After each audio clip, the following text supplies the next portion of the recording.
Hey guys, it's Olga. Today I'm going to show you 4 delicious vegan recipes that are easy to prepare and have one thing in common. They all have maple syrup as an ingredient.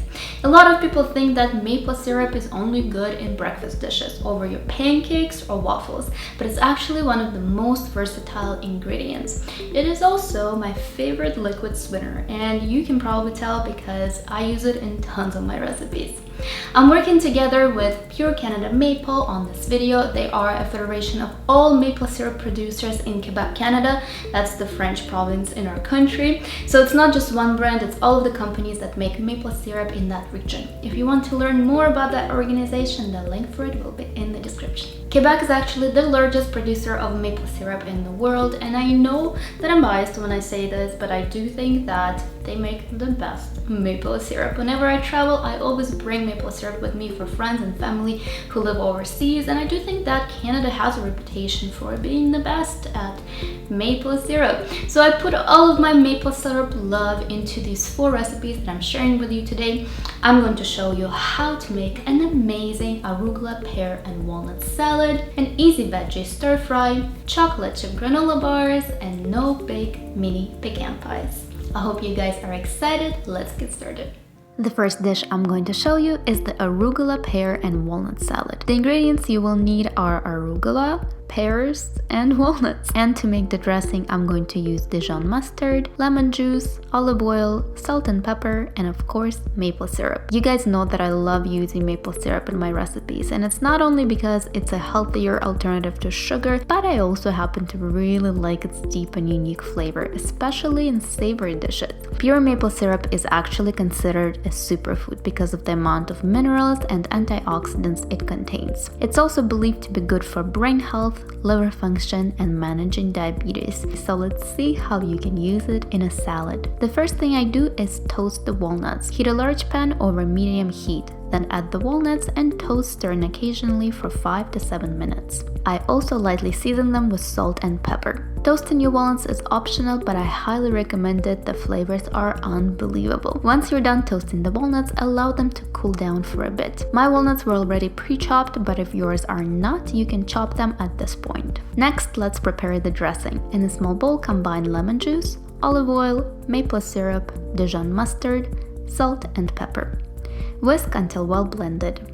Right before you want to assemble the salad, thinly slice the pears. To be honest guys, I'm not a big fan of fruits or berries in salads, but for some reason pears really work in this one. I tried this salad at my friend's house for the first time and it was absolutely delicious, so I had to recreate it. Place arugula in a large bowl, then add the sliced pears, walnuts, and finally the dressing. Mix well and you're done. I love how simple the salad is to put together, and the combination of all the flavors works together so nicely. I really hope you give it a try. Next, I'm going to make an easy veggie stir fry. You can definitely use any veggies that you like. Here's just the combination of vegetables I like in my stir fry. So I have some red onion, asparagus, red bell pepper, and carrots. And I'm going to use a little bit of grapeseed oil to cook them. First, chop all of your vegetables. I usually cut the onion, pepper, and asparagus into strips and the carrot into thin circles. Next, we can prepare the sauce. You will need soy sauce, maple syrup, garlic, fresh ginger, red pepper flakes, black pepper, and some arrowroot powder. This will give it the thick consistency the Asian stir fries usually have. If you don't have arrowroot powder, you can also use cornstarch. Combine all of the sauce ingredients in a small bowl and whisk. To cook the veggies, heat the grapeseed oil in a large pan over medium-high heat. Add onions and carrots and cook for about 5 minutes, stirring occasionally. Then add asparagus and red pepper and cook for 3 more minutes. Finally, pour in the sauce and cook for 1 minute while constantly stirring. And in less than 10 minutes, you get this amazing vegetable stir fry that is full of flavor and has such lovely vibrant colors. You can serve it as a side dish, or if you want to make a meal out of it, just add some rice or tofu. Moving on to my chocolate chip granola bars. The ingredients you will need are rolled oats, sunflower seeds, chia seeds, hemp seeds, basically all the seeds, quinoa puffs. These are absolutely amazing, but if you can't find them in your store, you can also use Rice Krispies cereal. We will also need shredded coconut, mini chocolate chips, these are vegan of course, almond butter, maple syrup, cinnamon, salt, and vanilla. Line a 9-inch square pan with parchment paper. I use the small clips to hold it in place. In a large bowl, combine all dry ingredients. So everything except for almond butter, maple syrup, and vanilla. As always, all of the recipes that I'm showing you today will be on my website at fablunch.com. The link for it is in the description. Next, in a small saucepan, combine maple syrup, almond butter, and vanilla. Cook over medium heat for 3 to 4 minutes. Allow the mixture to cool down to prevent the chocolate chips from melting. When it's not as hot anymore, add the mixture to your dry ingredients and mix well. Transfer the mixture to the prepared pan. Press on it with your hands. You want to press pretty hard because otherwise your granola bars will not hold together. I also like using a mason jar and rolling it on top of the granola. Once you've pressed the granola, place it in the freezer for 15 to 20 minutes to set. Now it's ready to be cut into bars. I usually cut mine into 10 bars, but you can make yours as big or as little as you want. And your healthy chocolate chip granola bars are done. They're packed with tons of superfoods and are a great snack or treat. I like storing mine in my large Fablunch containers because it's airtight and they stay fresh like that in the fridge for up to 2 weeks.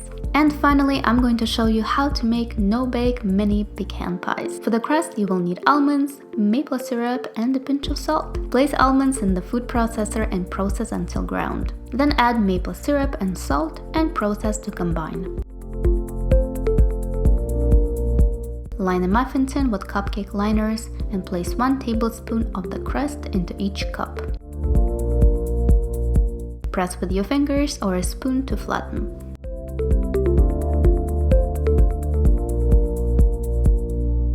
To make the filling, you will need pecans, dates, maple syrup, and vanilla. Add pecans to the food processor and process until ground. Soak the dates in hot water for about a minute. If your dates are hard, you can soak them for a bit longer. Now add the dates to pecans and combine until you get this thick paste. Then add maple syrup and vanilla and process one more time. Evenly divide the mixture between the cups.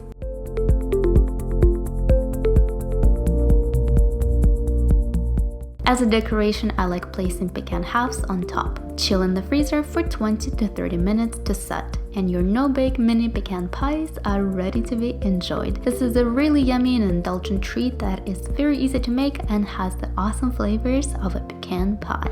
Thank you so much for watching. I hope that you enjoyed this video. If you did, please make sure to give it a big thumbs up and subscribe to my channel by clicking the link down below. Thank you so much to Pure Canada Maple for sponsoring this video. If you've never tried Pure Canadian Maple before, then you are definitely missing out. It is widely available all over the world, so next time you go grocery shopping and you come across maple syrup, just check the labels on the bottles to see where it's made, and if it says Canada, that's the one you want to grab. I also recently learned that maple forests in Quebec are legally protected, so by consuming maple syrup from that region, you're actually putting more trees under protection, which I think is really awesome. It's good to know that those producers care about sustainability.